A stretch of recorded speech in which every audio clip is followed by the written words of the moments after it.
Excuse me? 007. I'm your new quartermaster. You must be joking. Why, because I'm not wearing a lab coat? Because you still have spots.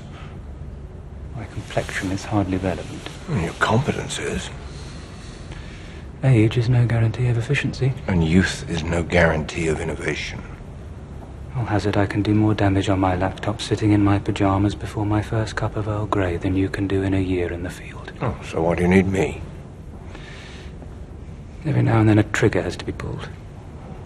Or not pulled. It's hard to know which in your pajamas. Q. 007.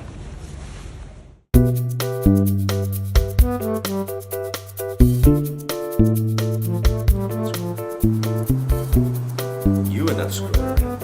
2:45 a.m. We just got out of Skyfall. Your name is Cameron. Michael Cameron. Are you ready to do this? It's been a while. Yes, I am. All right. Well, 2 minutes are on the clock. Are you sure? Yeah, no, I don't need any physical testing. I don't have shaky hand syndrome from drinking scorpion booze. I don't need any word associations. Just put me in our... All right.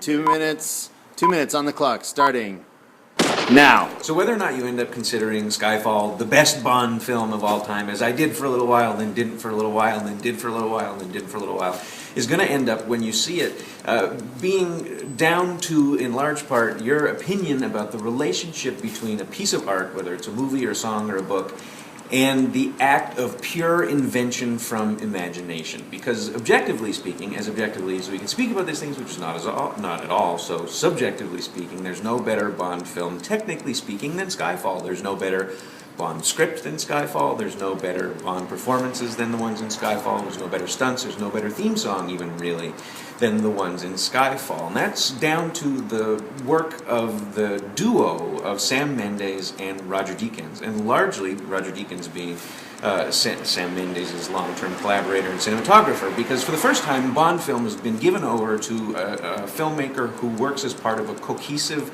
creative unit that makes both the performances and the script work with the photography in a way that's never really been done before. Almost every scene in Skyfall is shot gorgeously, and that's not just because Roger Deakins can light a scene really well. It's because Sam Mendes, as a director, is looking at every single technical aspect of the film and making them all work together, because he's a really talented filmmaker, working with a really talented other filmmaker, and together they kind of make the whole thing sing. But why isn't it automatically the best Skyfall film ever? Because it does this really interesting kind of thematic story twist. It starts out being, for a large part of it, about the relationship of Bond and MI6 to the world it all happens in, and then twists and becomes about the relationship between us as viewers and the Bond films as 50 years of history.